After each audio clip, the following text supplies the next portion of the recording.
Most fitness gurus will tell you there are two major components necessary for weight loss success: move more, eat less. I'm here to shout baloney! Following that advice is going to help your weight loss efforts as much as eating bologna at every meal will. Watch this video to learn how I ate more and exercised less to lose more than 100 pounds. Hit the subscribe button and click the bell so you can learn everything I learned about losing more than 100 pounds each Wednesday. I didn't find my weight loss success story until I stopped over-exercising and ate more food. Now let's figure out if this approach can help you stop starving yourself while relaxing more for improved results. Ever since you began researching how to lose weight, I'm sure you've read over and over that you must exercise in order to see results. And guess what? Exercise isn't even necessary in order to lose weight. In fact, there are plenty of ketoers out there who've lost a ton of weight and exercise was never even on their radar. If you're one of those people putting off getting started with keto because you don't like to exercise or maybe you can't, stop it. Most of the results you're going to find on keto will come from what you eat, not how consistently you exercise. In today's video, let's talk about 3 reasons that exercise could actually hurt your weight loss efforts and why you need to quit using the fact that you despise formal exercise as an excuse not to get started with keto. Too much cardio can lead to inflammation. Part of the reason keto works so well is it helps most people reduce inflammation, which can help our bodies let go of stored fat. While some exercise can actually help reduce inflammation, overdoing exercise, especially performing way too much cardio, can lead people to increase inflammation. Raise your hand if you were taught to use cardio exercise in order to lose weight. Surely we all raised our hands. Many of us take this advice way too far and think, well, if some cardio will help me a little, then more cardio will help even more. It's this train of thought that gets many dieters into trouble.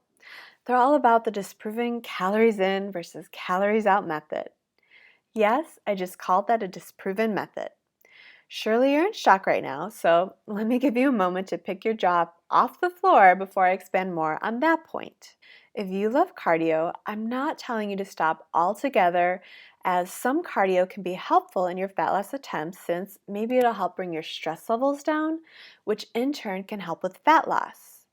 But if you're someone who's working hard on that elliptical 6 or 7 days each week for at least an hour each day, you need to stop it. I mean, really, that sounds absolutely ludicrous. Who would spend 6 or 7 days a week on an elliptical machine for at least an hour each day? I was that person who thought excessive cardio would help me get to my goal weight. I exercised on cardio machines between 5 to 7 days each week, anywhere from 45 minutes to 90 minutes per session. I even had a gym quality pre-core elliptical in my bedroom to help get my cardio in each day. I estimate that I have spent actual years of my life on cardio machines in order to get weight loss results. Guess what I never got while overdoing the cardio? Weight loss results.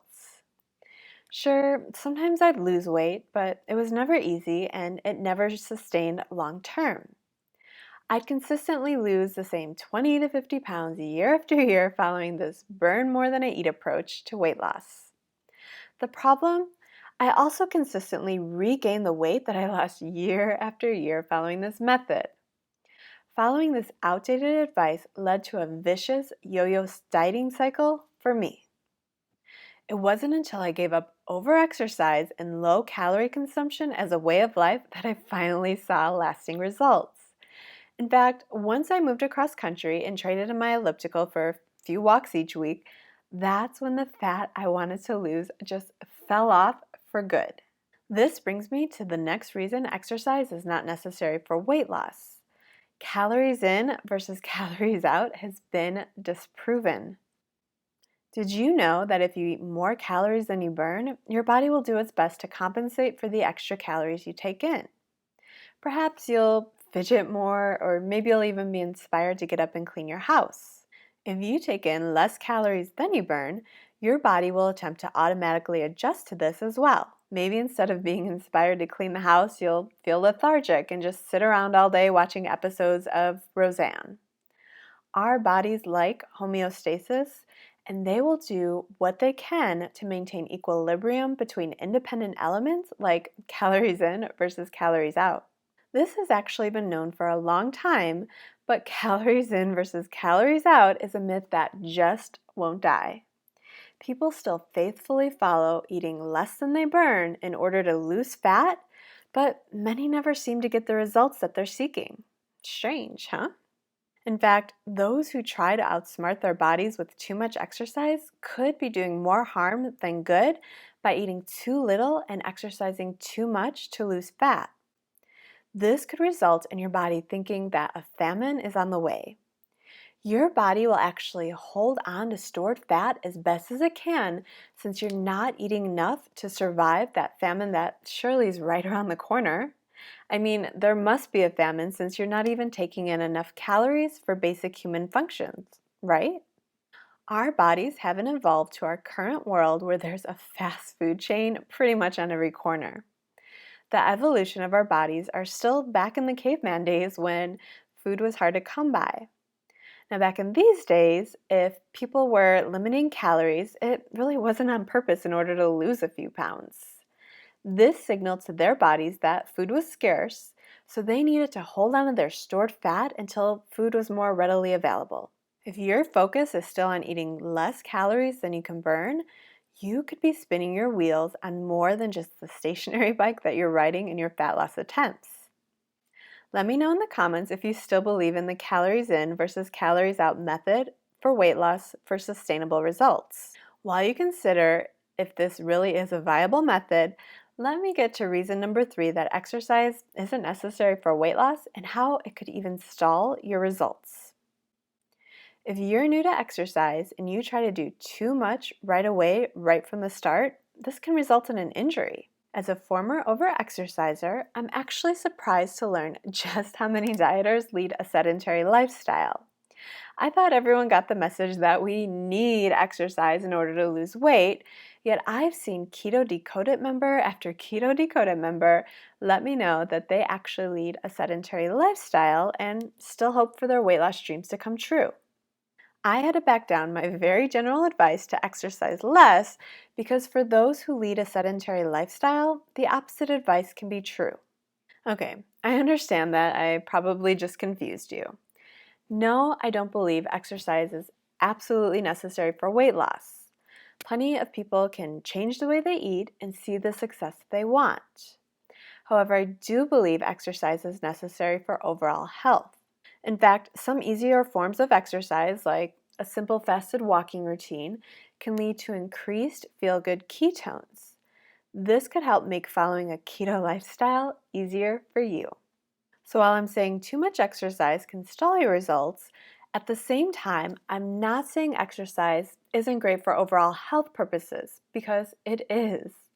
As a species, we are meant to move.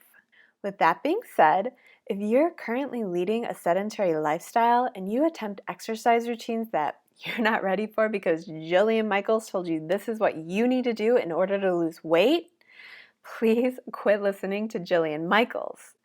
Many of the contestants she worked with on The Biggest Loser gained all of their weight back because she trained them to eat far too little and exercise way too much. Following that lifestyle will very rarely lead to permanent results. Now, if you're one of the few people this method works for long term, does counting every calorie that you eat for the rest of your life while spending your entire day at the gym every day sound like any kind of life worth living? Keto has thrown a huge wrench into the multi-billion-dollar diet and fitness industry because people now see in order to get big results, they need to focus on eating real foods that their bodies can digest. There's no more counting every calorie that they eat, and there's no more spending the entire day at the gym. This means less profit for those who banked on these unsustainable weight loss methods. If you currently lead a sedentary lifestyle, I do recommend that you get up and move more for better health. Just don't attempt advanced exercises that your body isn't ready for because you could get injured, which could stall your results on keto.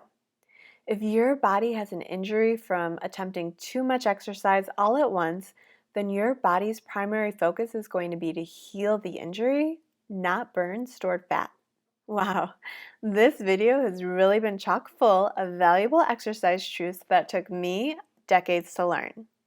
Quit spinning your fat loss wheels on an exercise bike to nowhere. To help you out on this week's Chat the Fat, we dive even deeper into 12 other exercise myths that could be stalling your results. There are some huge myths when it comes to exercise, so be sure to check out this week's episode so you're not falling for this bad exercise advice. If you thought fat loss was at least 50% dependent on exercise, now you know the truth. Don't let your friends keep up with the ruse. Be sure to share this video so they get out of the gym and maybe you'll get to hang out more. Go eat some keto-friendly food somewhere nice and catch up instead of spending all that time in the gym. Find the ways that we can connect below and let's connect. I'll see you next Wednesday to talk about some of the biggest exercise mistakes I made for more than 20 years. I followed a whole lot of bad advice that made fat loss more difficult. So be sure to come back so you don't fall into these same exercise traps. Another one bites the dust.